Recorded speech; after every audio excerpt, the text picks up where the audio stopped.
In Pleasant Hill, California, an unknown woman appears to be casing a consignment store, as when she leaves, a group of 4 would-be robbers enter the store with a sledgehammer.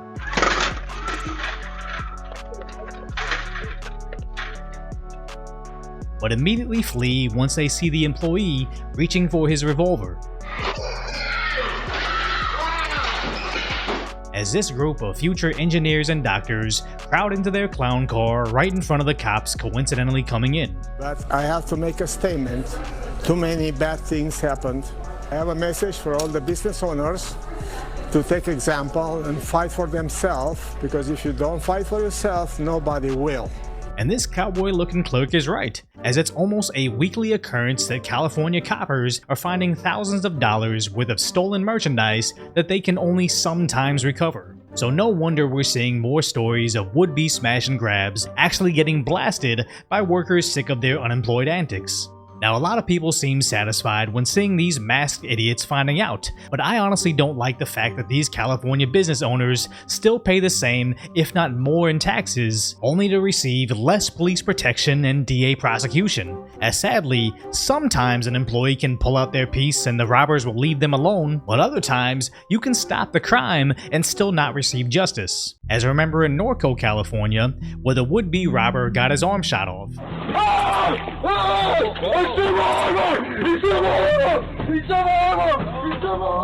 And the initial reporting from NBC4 showed that all 4 of these broke bandits traveled across counties to commit their crime, only to come in second in Norco's quick draw competition. Now, the idiot that got hit was sentenced to 10 years in prison, and Craig Cope, the 83-year-old liquor store owner, actually received over $5,000 after merchandise sales of the "Don't mess with Norco, we'll shoot your arm off" went viral. But sadly, Cope suffered a stroke shortly after the incident and tragically passed away several months later. So many still believe that this was the feel-good story of the summer, but it's actually another one of the many tragedies coming out of California. Because I am 1,000,000% certain that the liquor store stick-up crew that traveled over an hour from deep blue LA to some random liquor store in horse country, California, not only have they done this before, but they've gotten away with this before, either through their city's soft-on-crime policing or soft-on-crime prosecution. And although they didn't shoot the store owner, the robbery still caused a stroke, which likely caused the complications that resulted in his death, and as far as I can see online,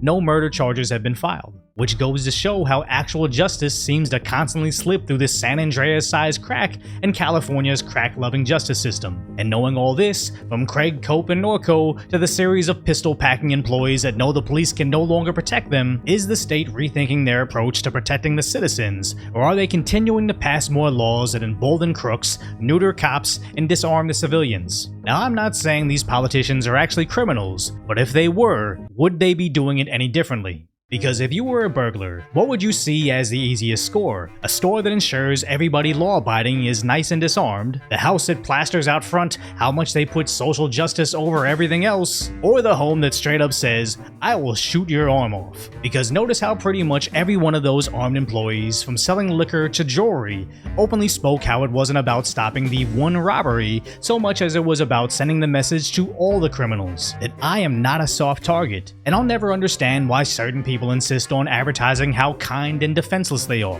Whether it's a sign that says BLM, ACAB, or Biden-Harris, nothing says I don't believe in sending you to prison for stealing my property more than supporting the movements that would block you from being sent to prison for stealing my property. I don't care how much it makes you feel good inside, because it means absolutely nothing if you're not alive. As I see scenarios like this spooky gingerbread man, who hasn't done anything directly criminal other than ominously creeping through the community. Now, he's likely just some weird prankster having some holiday laughs, but in the off chance that this gingerbread man is about to snap and commit some Merry Christmas murders, I think I would want to be protected with more than a cookie cutter. And yes, this is an outlandish example, but the point being, normal people don't stalk their streets in a cookie costume, and I just don't think it's smart to let psychopaths and criminals decide whether or not I'm safe in my own home. So if you appreciate my concise, lighthearted commentary on the tragic status that is today's reality, hopefully I've earned your subscription, then go check out the video on how a tech YouTuber accidentally exposed how California cops are actually helping criminals.